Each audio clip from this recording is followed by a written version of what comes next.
నమస్తే చెప్పు. ఇప్పుడు 4000 పింఛన్ అన్నాడు కదా, వస్తా ఉందా మీకు? వస్తలేదు, పింఛన్ అయితే వస్తలేదు. ఎంత వస్తలేదు వస్తుంది? పింఛన్ అయితే నాకు నేనే రాపించిన పేపర్లు అయితే ఇచ్చిన, ఇంకా రాలే ఇంకా. ఆ, ఉమ్. ఇప్పుడు కాంగ్రెస్ పార్టీ అధికారంలోకి వచ్చి 2 సంవత్సరాలు గడుస్తా ఉంది. అవును. ఎట్లుంది పరిపాలన? పరిపాలన అయితే మాకైతే నచ్చలే. ఏం చేస్తుండు, ఆ, లేడీస్కు అది ఇస్తా ఇది ఇస్తా అన్నాడు, తులం బంగారం అన్నాడు, బంగారం లేదు ఏం లేదు. అది ప్రాబ్లము. సన్న బియ్యం అన్నాడు, ఆ బియ్యం సన్న బియ్యం కావు, అవి అన్ని నూకలే ఉన్నాయి అందులో. నేను ఇస్తున్నా బియ్యం రేషన్కి అని. ఆ. అది సమాచారం. ఇప్పుడు మహిళలకి 2500 ఇస్తా అన్నాడు కదా. లే అవి అయితే ఇప్పటిదాకా రాలే. ఆ, రాలే. ఇల్లు వచ్చినాయా? ఇల్లు లేదు, డబుల్ బెడ్రూమ్ కూడా అప్లై చేసినాము, ఆ, అది కూడా రాలే. ఉమ్. అది సమస్య. ఇప్పుడు ఇక్కడ ఎలక్షన్స్ వస్తా ఉన్నాయి కదా, ఇక్కడ జూబ్లీ హిల్స్ లో.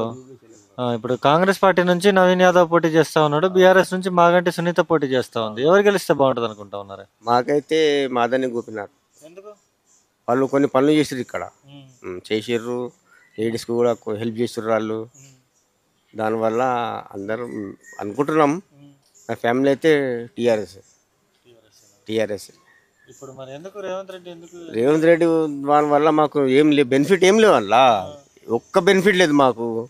ఏం లాభము అది. బస్ అన్నాడు, 100 బస్సులో మొత్తం 90% లేడీసే ఉంటారు. జెంట్స్కి కూర్చోనికి సీట్లు లేవు. మా సీట్లో కూడా వాళ్ళే కూర్చుంటారు. మేమేమో ముసలి నిలబడాలి. అది ఈ సీట్లు పెద్ద మాత్రం నిలబడాలి. వస్తుంటే ఈయన కూర్చొని ఈయనకి లేపి కూర్చుంటారు వాళ్ళు. మాది ముంగల నుంచి వాళ్ళు ఎక్కుతారు, వెనక నుంచి వాళ్ళు ఎక్కుతారు. అది ప్రాబ్లం. బస్ అయితే వేస్ట్. దానివల్ల ఆటో వాళ్ళు కూడా చాలామంది దెబ్బతిన్నారు. మా తమ్ముని 2 ఆటోలు ఉన్నాయి. ఒక ఆటో నడుస్తుంది, ఒక ఆటో ఆడ పెట్టిపోయిండు. అది ప్రాబ్లం. నడుస్తలేవు, దందలు లేవు, ప్రతి మనిషి బస్సులో పోతుండు. అది ప్రాబ్లం.